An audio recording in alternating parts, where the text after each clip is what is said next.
involved in movie and television production. I believe he won, an Academy Award, I think, or some kind of award for creating a movie. And he had his whole life ahead of him, young daughters. It's just a real tragedy. Eric, can you talk about, as reporters, when we interview people, we know some people are easier to interview than others. And Kobe kind of had a way, if he was in a great mood, he could...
You really want me on the team. What's your approach to recruiting?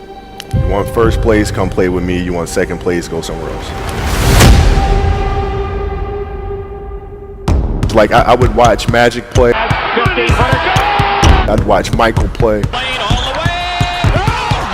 And I would see them do these unbelievable things, and I'd say, can I get to that level? I don't know, but let's find out.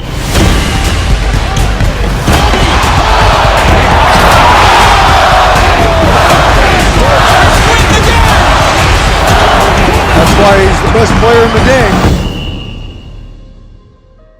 Everything was done to try to learn how to become a better basketball player. Everything. And so when you have that point of view, then literally the world becomes your library to help you to become better at your craft. So because you know what you want, the world's giving you exactly the information you 100%, need to become better at it. Because you know what you're looking for. So many guys tell stories about your work ethic. Yeah. What was really your work ethic like, and for how long did you stay disciplined? Well, I mean, every day. Since 20 years. It was an everyday process, and trying to figure out strengths and weaknesses. For example, jumping ability. Man, my vertical was a 40. It wasn't a 46 or a 45. My hands are big, but they're not massive. Right? So you got to figure out ways to strengthen them so your hands are strong enough to be able to palm a ball and do the things that you need to do. Quickness, I was quick, but not insanely quick. I was fast, but not ridiculously fast. Right? So I had to rely on skill a lot more. I had to rely on angles a lot more. I had to study the game a lot more. And but I enjoyed it though. So like from the time I can remember when I started watching the game, I studied the game, and it just never changed.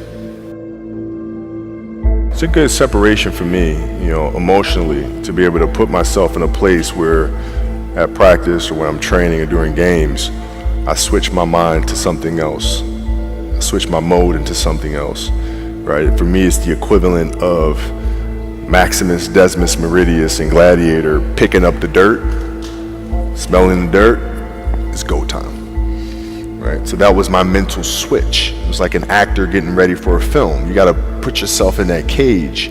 When you're in that cage, you are that character. And then when you leave there, it's something completely different. But when I'm in that cage, bro, don't touch me, don't talk to me. Just leave me alone. How did you get mentally and emotionally so strong where it doesn't bother you? Well, you know, you got to look at the reality of the situation. You know, like for me, it's not, you know, you kind of got to get over yourself.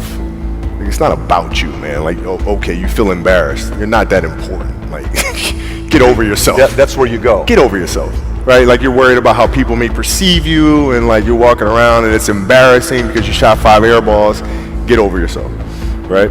And then after that, it's okay, well, why did those air balls happen? Got it. High school, year before, we played 35 games, max, right? Week in between, spaced out, plenty of time to rest. In the NBA, it's back to back to back to back to back to back to back. I didn't have the legs.